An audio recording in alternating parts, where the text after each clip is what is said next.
सभी भक्तों को राधे राधे। कैसे हैं आप सब? आपका पूजा विथ प्रिंस चैनल में हार्दिक स्वागत है। आज मैं आप सबको माँ गंगा के बारे में बताऊंगा। उनकी उत्पत्ति कैसी हुई और उनके पृथ्वी में अवतरण कैसे हुआ, इनकी हमें पूजा कैसी करनी चाहिए, कहाँ रखनी चाहिए और इनसे हमें क्या लाभ प्राप्त होता है।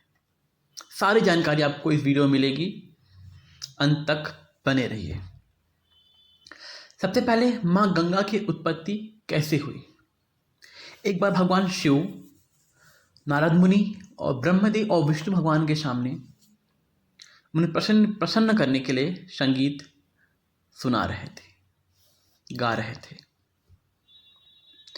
इस संगीत के प्रभाव से भगवान विष्णु के शरीर से पसीने की बूंद निकली, जिसे ब्रह्मा जी ने अपने कमंडल में धारण किया और इसी कमंडल में, इसी पसीने से माँ गंगा का उत्पन्न हुआ, माँ गंगा उत्पन्न हुई।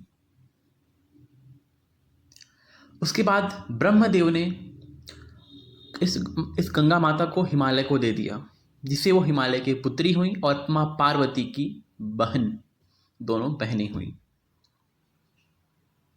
अब इसका पृथ्वी पर अवतरण कैसे हुआ? भागीरथ ने कठोर तपस्या से भगवान शिव को प्रसन्न किया और माँ गंगा को पृथ्वी में अवतरित करने के लिए कहा। पर माँ गंगा का इतना तेज था कि पृथ्वी उसे सहन ना कर सकता,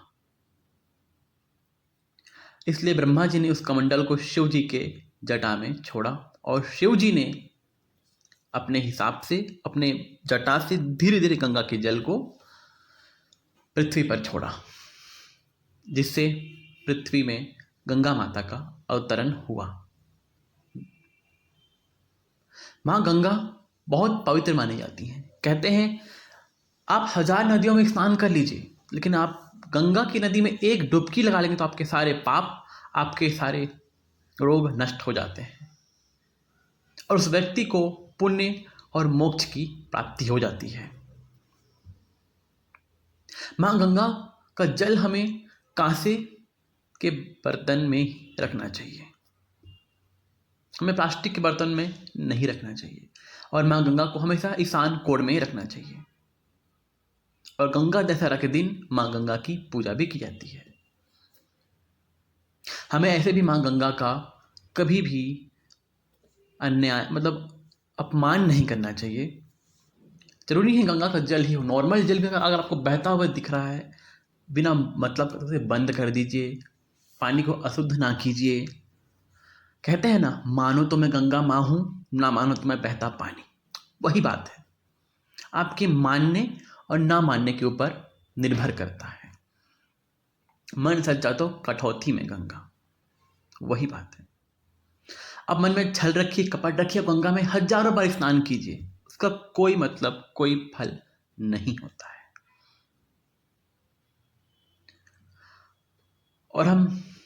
और हम जब भी किसी भी पूजा को प्रारंभ करते हैं, हमें गंगा के जल का जरूरत होता है, क्योंकि गंगा के जल में वो शक्ति है जिसको स्वयं भगवान ने प्रकट किया है, इसलिए।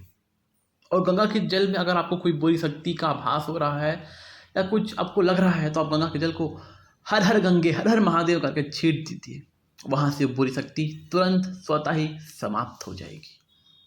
और गंगा के जल से भगवान शिव का अभिषेक करने से भगवान शिव अति प्रसन्न होते हैं और आपको मनचाहा वरदान प्रदान करते हैं और आपको मोक्ष प्रदान करते हैं।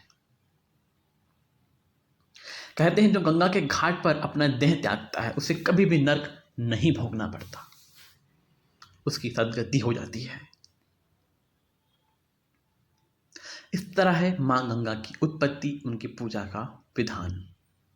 आप जब कभी भी बनारस या कहीं भी गंगा घाट पर जाएं तो 5 डुबकी लगाएं और माँ गंगा से हर हर गंगे का माथे प्रार्थना करके, हे माँ, मुझसे जो भी गलती, जो भी पाप हुए हैं वो सब आज मैं यहाँ धो रहा हूँ, उसके बाद मैं कोई पाप नहीं करूँगा। अगर आप ऐसा करते हैं तो आपके सारे पाप माफ माने जाते हैं। लेकिन हाँ, उन पापों को आप दोबारा नहीं दोहराएंगे, तो ही बार बार गलती करेंगे, बार बार नहाएंगे, बार बार गलती करेंगे, बार बार नहाएंगे, ऐसा पाप माँ गंगा भी नहीं धोती। माँ गंगा गलती से हुए पापों को धोती है और प्रायश्चित हुए पापों को धोती है।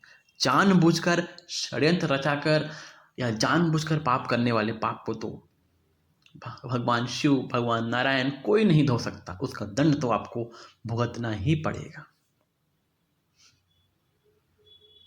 इसलिए कहता हूं मन सच्चा रखिए, आपको मां गंगा की भी आवश्यकता नहीं पड़ेगी।